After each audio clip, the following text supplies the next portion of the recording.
Market Peak with Seth and Matt.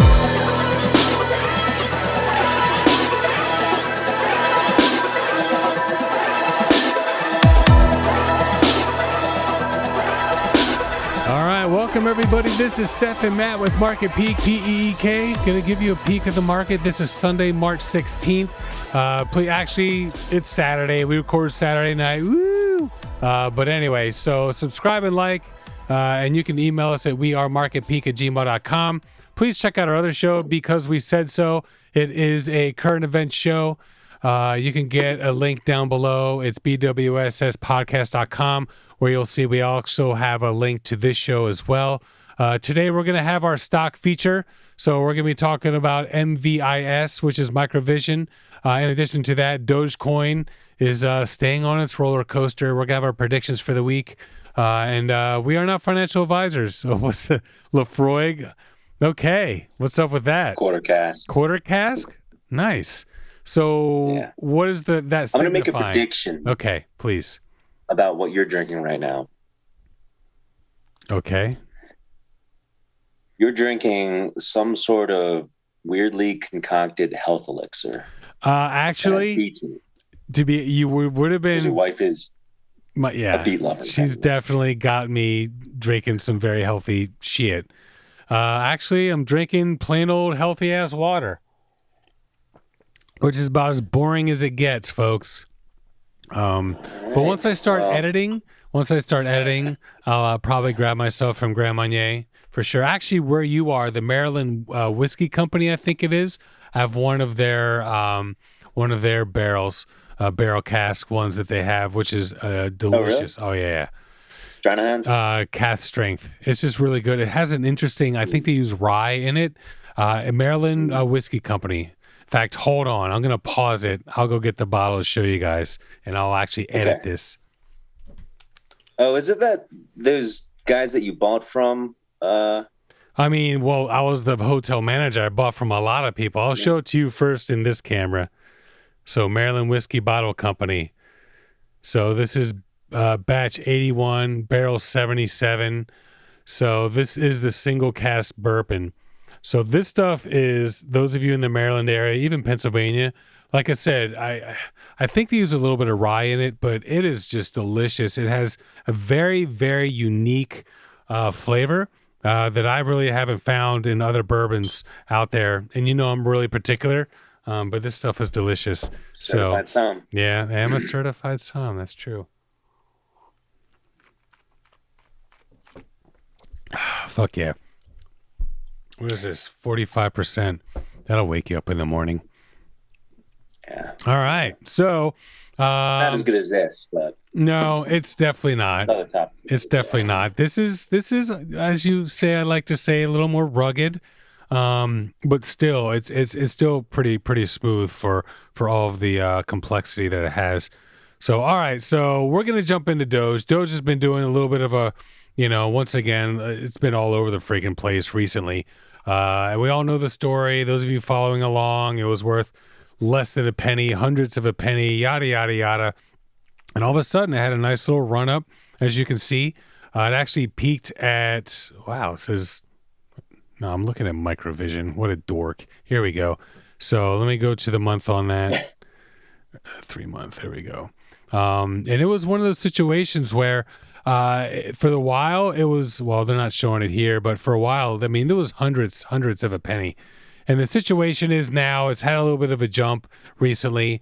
A lot more people are starting to accept it. In fact, I have it here. The Oakland A's will let you buy tickets with Dogecoin, which is pretty awesome. It's certain seats and certain games. It's not like you can just buy anything, buy any tickets, whatever, yada yada yada. But I think it's pretty awesome. A lot of people are starting to accept it.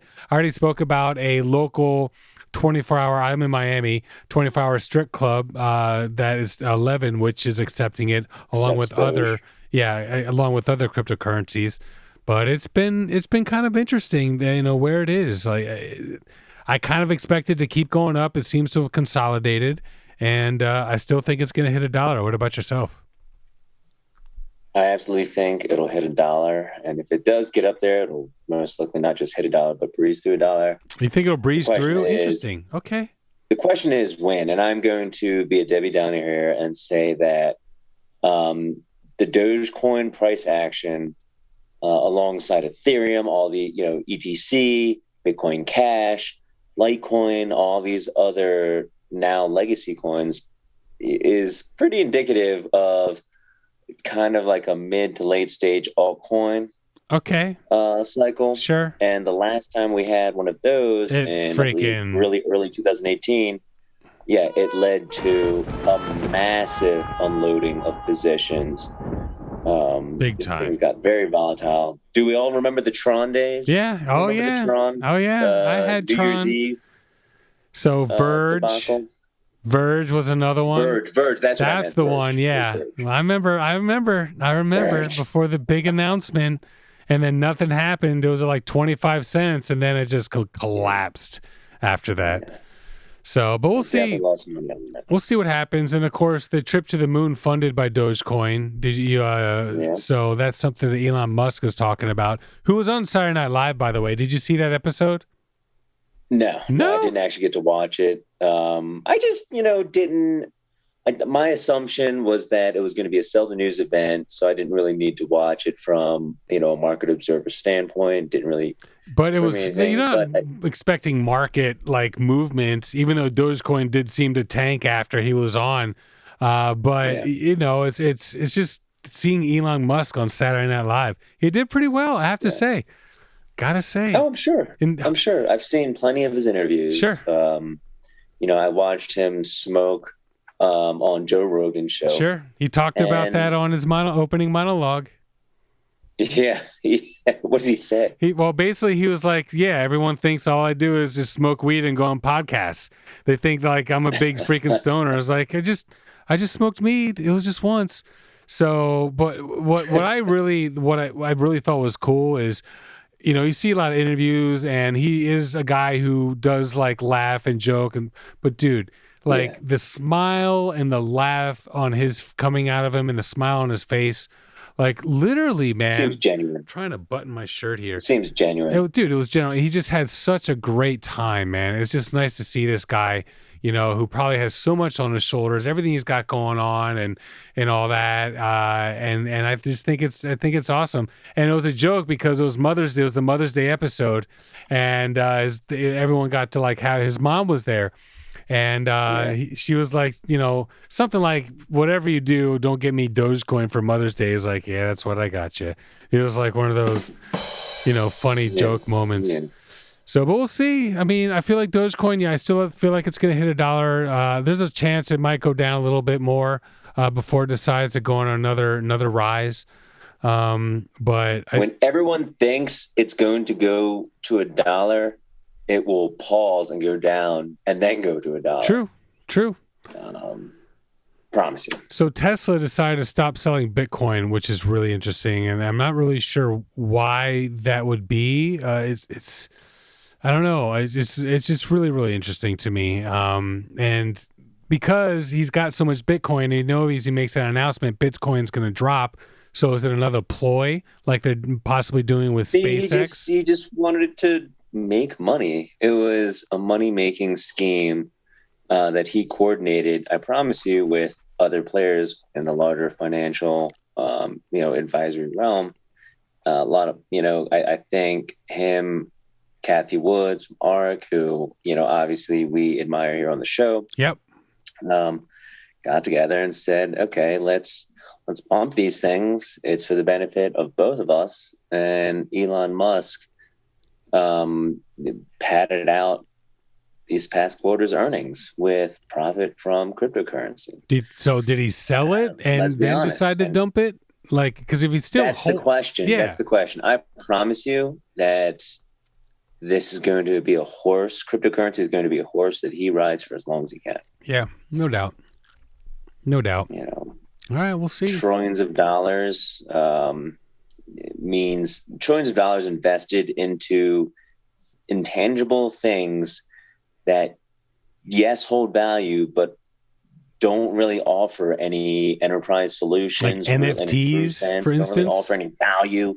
Yeah, like to the average person who holds them still. You know, that and there's over $1 trillion into that space. Yeah. People believe in it that much. It's probably here to stay. Yeah, no doubt. I mean, that's where all currency is going, like cash, like not a lot of cash out there, folks. I keep a little bit of I'll get like 40, maybe $60 out of the ATM like once a month. And sometimes I still have it. Usually it's like when I get my hair cut, I like to pay in cash. I like to tip in cash. When I go to restaurants, I like to tip in cash just because it's better for those people. But beyond that, I hardly ever use it. So, all right, let's jump. By the way, don't forget to subscribe if you're still watching. Like, tell your friends, all that stuff. Let's get check out Because We Said So podcast too. Yeah. It's a really good, just topical discussion of it's lighthearted too. It's funny. It's fun, yeah, and funny. We don't take ourselves too seriously. That's for sure. We definitely like to mix it up. We definitely like to keep it interesting, and get a little raucous up in there. It's pretty funny. We're all drinking during the show. In fact, my co-host Laz, he brings a bottle of Tito's, and sometimes he can go through it, and sometimes he doesn't really drink that much. It's kind of funny. All right, so Microvision MVIS. I'm gonna get the 1 year out on this one, I guess, because going much further. Actually, I can probably get the 6 months out. We're looking at the 1 year. Yeah, 6 month out. It's actually 182. And all-time high was 29, sitting at 14. So this was one, that was on Swaggy stocks. Actually, not Swaggy stocks. It was actually on Wall Street Bets, and you could see it on Swaggy stocks. It seems to have fallen since then, but they've got some interesting stuff going on. Please take it away. All right, so Microvision is hot right now. Big communities surrounding this space in general. It's a tech play. It's a company that uses laser beams and sharks with freaking laser beams on their heads. Yeah, I'll add my own sound effect. Sure. It uses laser beams alongside algorithms to deliver specialized solutions, technology solutions to everyday problems. Yep. So, for example, their core brand, which is called Pico P, with the capital P at the end, is basically a patented laser beam scanning technology, and it had its own AI too. And basically, what they can use this technology for, is to anything involving distance sensing. Yep. Can be improved upon. Cars, right? With this technology. Yeah, cars, automobile collision, anti-collision systems. Soldiers of the future. Yeah, no, definitely military applications. Golfers. So I guess we'll just go ahead and talk about specific products here that they're offering. So, with the Pico P laser beam based scanning technology, that's PICOP, by the way, for those of you out there. Yeah, thank you. They're able to develop mini projectors that can be used alongside mobile phones, and the laser beam technology basically enables advanced distance sensing to help kind of modulate the size of the screen and help manage the differences in surface grade, so that you can actually project a flat image on an uneven surface. So that is what it meant, because I was reading that, I was like, does it really mean what I think it means? Because that just seems like, if you're projecting it on, like, I don't know, some white painted bricks, the fact that it can make it look fat. To an extent. Sure, okay. And it depends on the color in that case. Okay. But, yeah. So another thing that they're working on to improve is solutions to home automation and security. So if you own a nice house, you most likely these days, especially if it's a newer nice house, have access to a home, like an integrated home automation system. Sure. And what this does is it enables you to use voice activated controls to perform various functions in your house. This Pico P scanning technology can enhance those systems and help them, for instance, sense intention. So if a machine can, and when I say machine, I mean an AI can Sure. use these lasers to pick up on, say, how fast you blink in reaction to something. This is hypothetical. It can then like sense your intention towards like an everyday, action of a potentially dangerous item in your house, like a door swinging, for instance. Huh. If it can, pick up on your quick blinking, which is a natural kind of like thing you do when you sense danger. Sure. And it can stop the door, for instance. Huh. It can tell the home automation security system to stop that door before hitting you. Things like that. Sure. And I just shot straight from the head. I was going to say that's going to be some high tech freaking door there, but you could implement that with some magnets. It probably wouldn't be that. You probably wouldn't need a whole lot on the mechanical side. That's for sure. Yeah. And the last big frontier for them is augmented reality. Okay. So micro display applications, think Google Glass, think physics, obviously, any technology involving interface, talk to Chrome, exactly, who we'll be talking about more moving forward. Yep, for sure. Another interesting concept. So like any like displays can be improved and integrated with like newer technologies. With like this laser beam scanning technology. The only problem with lasers is power. They take a lot of, especially when you're incorporating, when you had red lasers, that was CD, really awesome, not the smallest wavelength, which is why you could only get CD amount of space on there, not a whole lot. I think it was 780 megabytes, was it? It wasn't that much. And then you got the green laser. That's when you were able to get DVDs. So you could actually put more information on there, green being the smaller wavelength further up the spectrum. And then you have Blu-ray, which is a blue laser. You can get even more information on there because it's even tighter. So when you're using all these lasers, when you're talking about getting those higher colors, which you would need to get a full color that is display, it does take a lot of power. So I'm curious to see how they would manage something like that, because when you're talking, it's not like projection where you just have to turn a light on. When you're talking about lasers and the calculation and the movement of lasers, it's definitely going to take a lot of power. That's for sure. Yeah, and obviously they could couple a lot of these projects with technology that specifically targets that dilemma. Sure. And this company, the reason I like Microvision as a long-term investment, and even as a swing trade, if you like to play volatile stocks, is because it has its feet in so many different like sands right now. Sure. And it projected displays, consumer electronics, augmented reality, cars, collision avoidance, cars. Yeah. Sure. It has patents in hardware, software, algorithms, machine learning. Right?